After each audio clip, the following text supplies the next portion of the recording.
Assalamualaikum, salam sejahtera. Anda sedang menonton Apa Kata Nazrin. Ya, biasa anda kalau tengok segmen Apa Kata Nazrin ni kan, biasanya saya cakap seorang-seorang kan. So, hari ini istimewa buat julung-julung kalinya dalam segmen Apa Kata Nazrin ni, kita ada tetamu yang luar biasa, VVIP tau. Senator daripada Dewan Negara bersama saya hari ini adalah Datuk Razali Idris. Terima kasih Datuk datang. Sama. Nama glamour Tok Lee betul?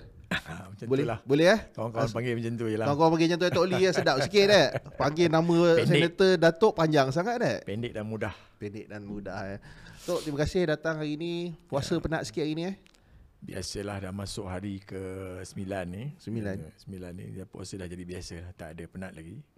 Cuma masa nak datang sini tadi ada sikit ribut petir kat luar sana. Ni rasa macam dah hujan dah ni kot. Dah hujan lebat Okeylah, dalam studio ni sedap sikit steady. Tak adalah rasa lapar sangat sejuk je. Okey, penonton di luar sana ada tujuan kenapa saya jemput Tok Lee datang ke studio hari ni, sebab ada satu video yang bila saya tengok tu kan, saya memang tak tahu, perasaan tu bercampur aduk, gelak ada, apa benda semua ada dalam tu. Saya akan mainkan video ni untuk anda. Fokus kita ada soalan yang fokus masa perbahasan. Menteri kena jawablah soalan tu. Contoh macam soalan saya, masih belum jawab lagi. Soalan yang mana tu? Menteri tengok. Kalau tengok tak ada dalam ni. Tak ada soalan. Tak ada. Semalam Yang Berhormat Menteri Ekonomi hadir menggulung pembahasan Titah Tuan Agong dan kata saya tak ada soalan. Saya nak jelaskan di sini konsep soalan saya 3 soalan. Datuk Seri Yang Ditua, ada soalan. Mungkin pegawai terlupa ataupun mungkin menteri tak nak jawab. Ni satu masalah kepada kita. Saya tak pernah jumpa lagi menteri macam ni. Tata kelola ke laut. Saya dengar Yang Amat Berhormat Menteri sebut tata kelola. Inilah contoh menteri yang tidak bertata kelola dalam Dewan Negara. Okey, Tok, tadi kalau tengok itu video pasal Tok sekolahkan Rafizi Ramli di Dewan Negara tu. Memang hiburan yang sangat luar biasa untuk kami kat luar sini. Tapi kan, yang saya tengok ni Tok, video-video ni benda yang dah di-cut tau. Jadi saya tak berapa dapat konteks sebenarnya apa yang berlaku Tok dengan Rafizi pada hari tersebut. Okay, sebenarnya dalam Dewan Negara ni kadang-kadang tu ada yang tak faham menteri-menteri lah. Tapi sebilangan besar menteri ni dah faham. Apabila dia masuk ke Dewan Negara, ada sedikit kelainan dengan Dewan Rakyat. Dewan Negara ni soalan-soalan yang ditujukan, perbahasan-perbahasan yang ditujukan kepada menteri-menteri ada substan, ada value dan dituju khusus kepada menteri. Dan kebetulan saudara Yang Berhormat Rafizi mungkin dia tak mahirkan di dalam Dewan Negara. Kemungkinan baru jadi menteri kemungkinan tak. Orang baru belajar jadi menteri. Jadi kita apabila dia menjawab soalan, selalunya menteri yang masuk menjawab soalan, dia yang pertamanya dia sebut nama. Nama orang yang terbabit dengan soalan. Okey. Tapi Rafizi tak ada. Dia tak sebut nama. Dia hanya memberitahu soalan ni ada 18. Macam tu. Lepas tu dia, pada saya dia berceramah lah. Dia tak jawab berpolitik. Berceramah macam berceramah di pentas di luar. Dan sebelum saya bangun, ada beberapa ahli Dewan Negara menyoalkan kenapa tak jawab soalan. Dia kata dia dah jawab soalan. Dan masa terhad, apabila masa dah habis, loceng dah bunyi, maka saya bangunlah. Saya minta speaker tambah lagi 20 minit supaya beliau menjawab soalan, termasuk soalan yang saya belum dijawab. Tapi dia kelentong juga, dia teruskan dengan cara dia dan dia katakan saya tak ada soalan. Seolah-olah saya rasa macam dia ni membohong ke apa. Saya tak nak bergaduh sebab saya tak fikir pasal nak buat konten untuk apa apa nama ni, social media ke apa. Yalah, kita yang tanya soalan, kita ingat lah kita tanya ke tidak kan. Soalan tu kan. Tapi okeylah, habis macam tu je. Benda tu dah jadi satu penghinaan kepada saya sebagai ahli Dewan Negara sebenarnya. Dan dia TikTokkan saya. Saya tengok gambar, dia main kat media sosial. Rafizi yang mainkan kat media sosial. Dalam page dia. Dia gelakkan tu Dia gelakkan saya. Dan dia tulis dengan satu ayat yang panjang. Dan keesokan paginya saya terus jumpa dengan beberapa orang sahabat dan melihat saya punya handset. Bahawasanya saya ada menyebut yang ini soalan ditujukan kepada Rafizi, dan saya ulang lagi lah. Jadi benda tu saya nampak peristiwa tu dah dijadikan konten media sosial. Tak tahulah siapa yang betul, siapa yang salah. Tapi saya dalam ucapan saya masa bajet tu saya sebutkan lagi sekali supaya dia sedar bahawasanya saya ada soalan. Soalan di Dewan Negara dia ada dua. Satu soalan lisan, satu lagi soalan semasa perbahasan. Masa perbahasan tu pegawai-pegawai kementerian mesti memetik yang mana ditujukan kepada kementerian. Kalau Kementerian Ekonomi, Kementerian Ekonomi petik lah. Tapi saya tak tahu sama ada pegawai yang lupa petik ataupun Rafizi sendiri yang tak nak jawab kerana dia dah melakukan kesilapan, menghabiskan masa di Dewan Negara untuk mencerita pasal-pasal lain. Tak fokus kepada soalan. Ini satu perkara yang tak boleh dilakukan di Dewan Negara sebenarnya. So jadi dengan jelasnya adalah soalan telah ditanyakan. Pegawai Rafizi gagal merekod soalan tersebut ataupun Rafizi sengaja tak nak jawab. Itu situasi sebenarnya kan. Pandai dia kan. Dia pula pergi buat pusing dekat social media. Dia salahkan Tok pula. Dia salahkan saya dan dia mempelekehkan ahli Dewan Negara. Saya okey, peribadi saya sebagai Razali Idris okey, tapi dia mempelekehkan Dewan Negara dan dia membuat satu kesilapan yang besar. Seolah-olah Dewan Negara ni tak tahu, ahli Dewan Negara tak tahu apa tugas, di mana soalan, di mana saranan. Dia beza. Tok dah lama jadi senator, dia tu baru jadi menteri. Janganlah action sangat kan. Orang kita Dewan Negara ni dia tak sama macam Dewan Rakyat tau. Kalau anda biasa tengok Dewan Rakyat kau orang huha-huha menjerit, Dewan Negara dia tak ada macam tu. Dewan tak ada. Dewan Negara speaker sangat keras, tertib. Dan kalau kita merapu, dia minta lain kali jangan jadi ahli Dewan Negara. Awak pergi masuk ke Dewan Rakyat. Pergi bertanding, lepas tu bolehlah berangai macam tu. Ikut suka hati awak. Di Dewan Negara mesti berpandukan kepada teks dan berpandukan kepada fakta. Itu penting. Menteri pun sama. Menteri pun kena jawab betul-betul. Dia tak boleh nak main-main, nak tala ke sana, tala ke sini dan mempolitikkan semua benda. Tak boleh. Dia kena direct to the point. Tak adalah retorik macam kat Dewan Rakyat kau nak berlawan ke, tak ada. Dewan Rakyat dia lain lah. Tu pilihan rakyat. Ini pilihan agung. Ini pilihan daripada Dewan Undangan Negeri. Ini bukan kita bertanding. Bertanding. Betul. Tanggungjawab lebih besar untuk dilaksanakan. Masing-masing ada background masing-masing. Tapi mungkinlah kan kalau dibuat secara live, orang yang kat luar sana tonton mungkin dia orang rasa macam alamak boring sikit sebab tak ada drama. Yalah. Macam Dewan Rakyat kan tiba-tiba jelutong order apa benda point of order lah, keluar peraturan mesyuarat lah, apa benda semua. Dewan Negara tak ada. Tak pernah keluar pun peraturan mesyuarat. Sopan semua. Kira itu sebenarnya itu satu contoh yang baik tau. Sebab apa kalau nak orang kata kita nak perkenalkan sistem demokrasi dekat anak-anak muda, at least Dewan Negara ni contoh yang baik lah, bersopan, beradab. Yalah, macam Datuk Seri Perdana Menteri, dia selalu bercakap pasal tata kelola. Tapi orang kanan dia tak mengikut, tak follow tata kelola. Ke laut tata kelola. Ke laut semua kan. Tapi yang satu yang tidak adil adalah dia gunakan dia jadi sebagai satu point dekat social media untuk hentam. Iya. Itu sedangkan Tok tak pernah lagi buat statement pasal ni sebelum ni kan? Tak pernah. First time dalam social media ni Tok Lee menjawab pasal perbuatan Rafizi menggunakan social media untuk kira kita tak tahu niat dia, tapi bunyinya macam nak merendahkan, sindir, menyindir, mempelekeh. Itulah. Padahal ada dalam handset Parlimen. Yes. Handset Dewan Negara. Handset Dewan Negara, soalan yang telah ditanyakan oleh Tok Lee. Katakanlah Nazrin, soalan tu tak kena. Saya kata soalan ni khusus kepada Menteri Ekonomi. Tetapi tak kena. Dia kena cakap. Betul.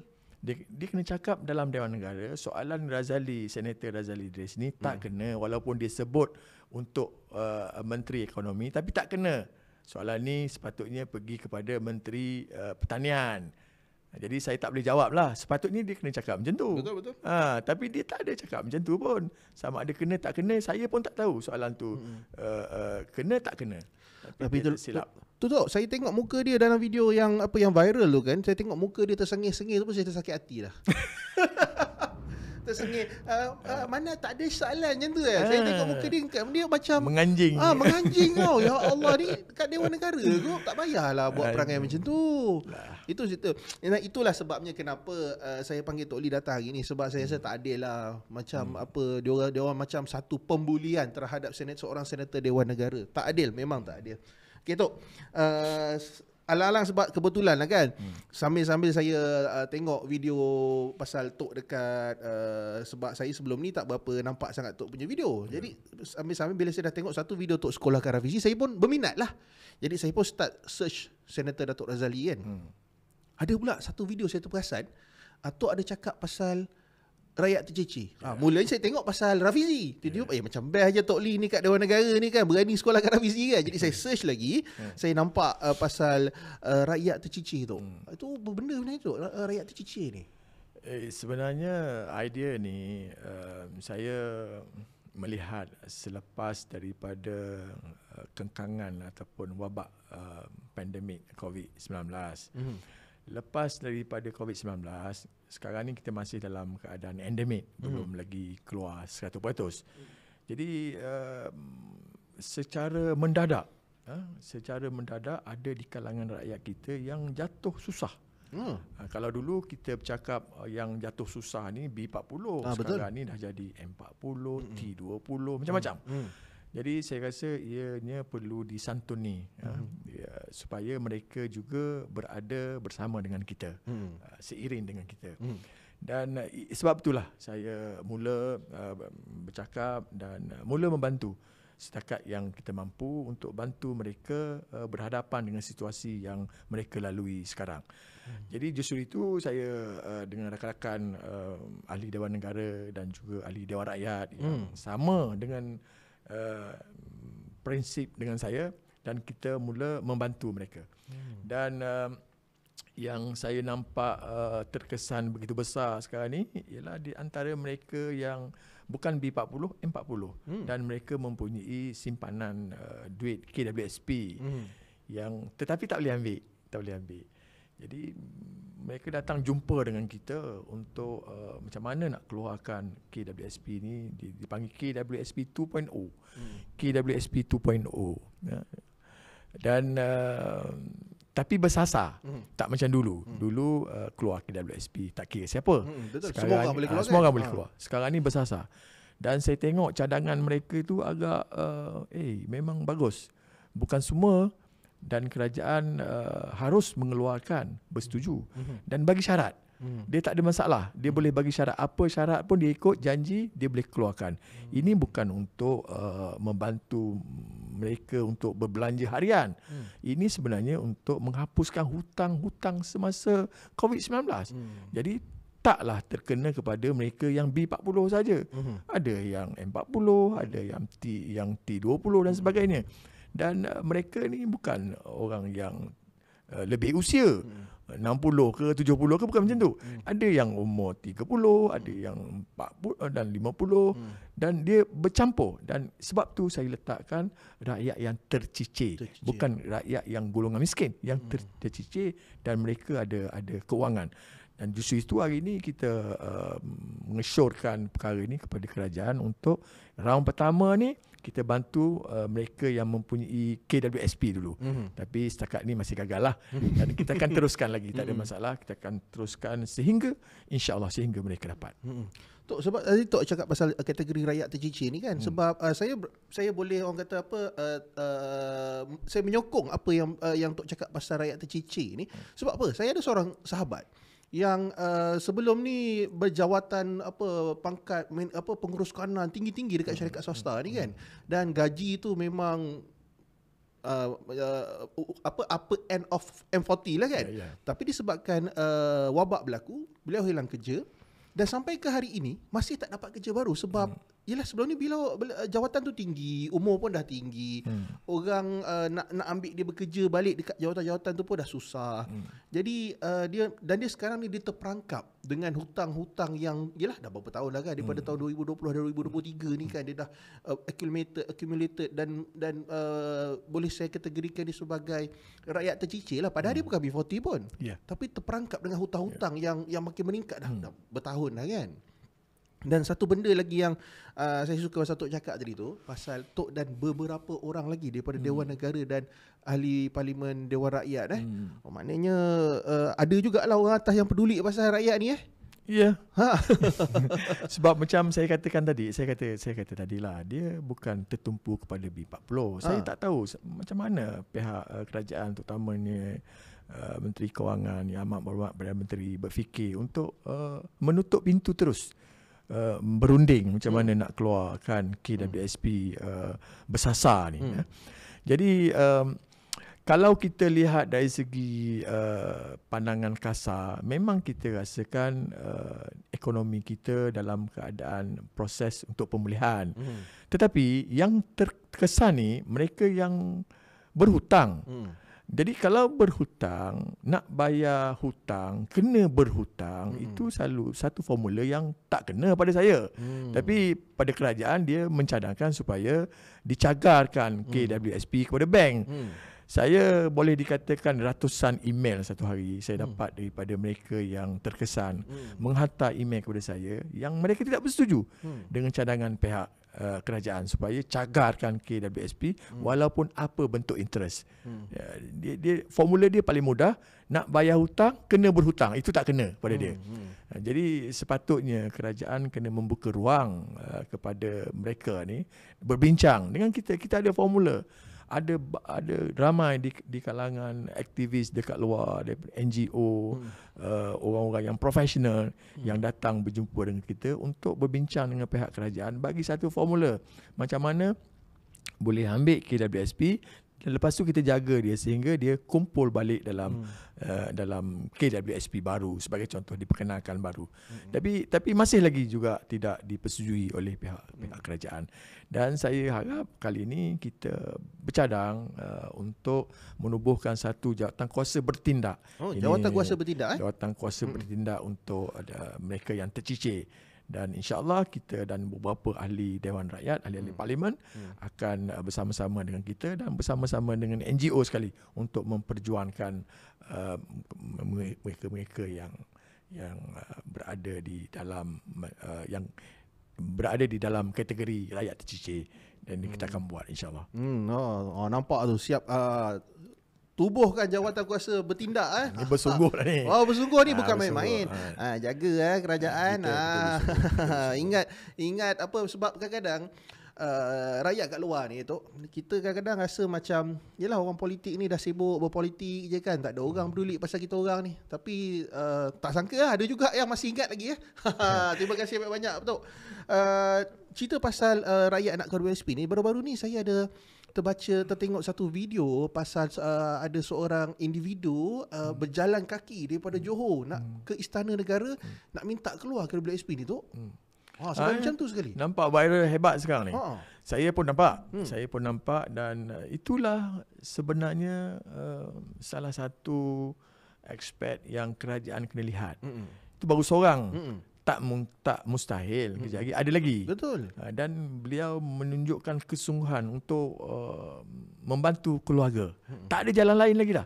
Dengan cara keluarkan simpanan dia. So kenapa yang payah sangat ni? Nak nanti supaya rakyat turun ke jalanan, berjalan daripada Terengganu ke Kuala Lumpur, lepas tu daripada utara Perlis sampai ke Kuala Lumpur, dan nak hantar memorandum kepada yang di Pertuan Agong. Jangan sampai nanti dia orang berenang di Sarawak, Sabah pergi Malaysia ni kan. Takkan sampai macam tu sekali. Sepatutnya benda ni tak perlulah kita susah-susahkan yang di Pertuan Agong. Kerajaan dah tahu dah. Dia boleh buat, dan dia boleh bagi syarat, dia boleh berbincang. Ini main tutup pintu ni, ini yang rakyat marah, yang mangsa yang marah sangat ni sebenarnya. Tok, apa ni bila Tok cerita pasal KWSP, pasal kerajaan dah tutup ruang untuk negotiate, untuk berunding semua ni. Sedangkan saya nampak kalau tak silap yang saya tengok ucapan Tok dekat Dewan Negara tu, Tok ada cerita pasal masalah kenapa perlu KWSP dan juga penyelesaian. Macam mana nak, sebab antara argumen diberikan kerajaan adalah alah dia orang kesian nanti kan dah tua tak ada duit semua kan. Tapi Tok dah bagi penyelesaian. Pun dia orang tak nak ambil lagi juga Tok Tak nak. Setakat ni penyelesaian yang kita bagi tu ada 2-3 saranan lah kita bagi. Saranan tu sangat dipersetujui oleh rakan-rakan yang terbabit dengan KWSP ni. Dan saranan tersebut bukan idea saya seorang sebenarnya. Saya kumpul juga walaupun 2-3 cadangan, tapi saya kumpul daripada rakan-rakan yang ada pandangan untuk membantu. Sebab wakil rakyat ataupun ahli parlimen ni sebenarnya dia bukan silo. Ada yang mempunyai beberapa orang di sebelah kiri kanan dia tu membantu untuk memberi pandangan dalam ucapan ataupun perbahasan. Bahasa mudanya bukan kosong lah. Bukan kosong. Janganlah pelekeh sangatlah kan. Cuma sekarang ni ada juga di kalangan wakil rakyat yang terlampau jumud, yang ahli parlimen yang terlampau jumud, yang menentang kerajaan ataupun membangkang dengan tidak ada solution. Kita tak ada. Kita cakap kenapa kena keluarkan KWSP. Okey, sebab dia macam ni. Lepas tu show dia macam ni supaya tidak ada berlaku pembaziran. Kerajaan dah sebut pasal nanti dia ambil KWSP, lepas tu dia belanja benda lain. Dia buat benda lain. Itu andaian. Dia orang dah tahu KWSP ni simpanan hari tua semasa tua. Dan sekarang ni kita susah kerana pandemik yang boleh kita bagikan sebahagiannya tinggal hari tua, sebahagian untuk selesai masalah pandemik. Betul. Jadi Tok, selepas ni apa Tok punya langkah seterusnya ni untuk pastikan mungkin boleh pastikan rakyat tercicir ni tidak lagi tercicir. So tadi Tok dah sebut pasal mewujudkan jawatan kuasa bertindak kan. So lepas ni apa lagi Tok? Okey, selepas kita selesaikan jawatan kuasa bertindak di kalangan rakan-rakan kita ni, ada NGO, ada yang mangsa, ada yang ahli politik, ada yang corporate dan sebagainya, maka kita akan susun elok-elok. Yang pertama sekali perjuangan kita untuk pastikan kerajaan menerima sure pengeluaran KWSP bersasar. Itu yang perkara pokok. Dan yang keduanya, kepada yang lain tu kita akan cuba sedaya upaya membawa mereka-mereka berpelbagai sektor ni untuk menyelesaikan masalah mereka dengan kementerian-kementerian. Kita akan jumpa, walaupun kita sebagai opposition, kita sebagai tidak memihak kepada kerajaan, kita akan cuba sedaya upaya untuk berjumpa dengan menteri-menteri yang terbabit, dengan mereka yang tersasar ni, dapat selesaikan sebahagian daripada masalah. Itu memang perancangan kita seterusnya, bermula daripada insya-Allah daripada hari Isnin ni, next week. Okay, so kita menanti berita baik hari Isnin ni lah. Ya. Dan itulah kat luar sana yang saya tahulah, sebab saya ada masuk dalam grup yang nak KWSP ni, ada beratus-ratus ribu ahli grup tersebut dan selama ni dia orang dah macam give up. Tapi anda yang sedang menonton kat luar sana, bagi tahu dekat mereka kat luar sana yang masih menanti-nanti kebenaran untuk keluarkan KWSP ni, Tok Lee dan kawan-kawan masih fight untuk hak anda. Masih fight. Benda masih orang kata ongoing. The war is ongoing. Belum habis. Battle belum habis. War belum habis lagi. Mungkin kita punya skirmish, kita punya battle dekat parlimen sebelum ni kalah sebab dia orang tak nak bagi juga kan. Tapi the war is not over Tok. Sebenarnya the war baru nak start. Sebab sebelum ni ahli politik tak main peranan. Sebelum ni NGO dengan individu. Sekarang ni apabila kita dah NGO tersebut, mangsa tersebut jumpa dengan kita, dia minta kita angkat isu ni ke atas, dan kita dah nyatakan dalam parlimen, kita nyatakan dalam Dewan Negara dan Dewan Rakyat, maka kita tak boleh toleh ke belakang. So kita akan teruskan dengan angkatan tentera yang kita ada untuk memastikan KWSP bersasar ni dapat digunakan oleh mereka yang terkesan, insyaAllah. Itulah saya sebenarnya tadi rasa menyesal sebab perkataan perang tu, sebab war ni tu, sebab kita punya menteri komunikasi sekarang ni dia sensitif sikit. Kita sebut pasal tu nanti dia take literally pula kan. Kita cakap benda ni macam kiasan je kan. Cerita pasal ni kan tak pasal ni kan kena ban ni kan. Kita berbual ni ada masanya kita nak buat joke sikit. Tapi menteri komunikasi ni janganlah terkesan sangat. Sensitif. Yang koyak sangat, relax. Sensitif. Tak pasal nanti kan lagi kan apa kena ketuk pintu dia kata ni Nazrin cakap pasal perang ni. Kena lagi. Kena lagi. Ya Allah Akbar. Okey tu terima kasih banyak sebab sudi hadir hari ini dan menceritakan sikit pasal apa perancangan tu dan juga pasal Dewan Negara. Ramai orang tak tahu pasal Dewan Negara, kepentingan Dewan Negara ni tau. Terima kasih banyak tu Dia orang tak faham. Nanti boleh Dewan Negara sekarang ni dah live. Dah boleh tengok dalam tab RTM. Dia boleh tengok Dewan Negara berbahas daripada pagi sampai petang. Tengok orang beradab sikit berbahas kan. Tak adalah jelutong peraturan mesyuarat kan. Terganggu kepala otak. Kita tak ada. Saya pun tak pernah lah. Saya tak pernah tengok rakan-rakan Dewan Negara keluar peraturan nak bergaduh. Tak ada. Okey, terima kasih banyak tu. Mungkin lepas ni kita ada benda-benda menarik lagi yang berlaku. Mungkin sekali lagi Tok sekolahkan menteri mana pula. Kita minta Tok datang dan terangkan kat dalam rancangan ni. Terima kasih banyak pada Senator Datuk Razali Idris, Senator Dewan Negara, dan juga terima kasih kepada para penonton dekat luar sana. Kita jumpa dalam video yang akan datang. Assalamualaikum. Waalaikumsalam.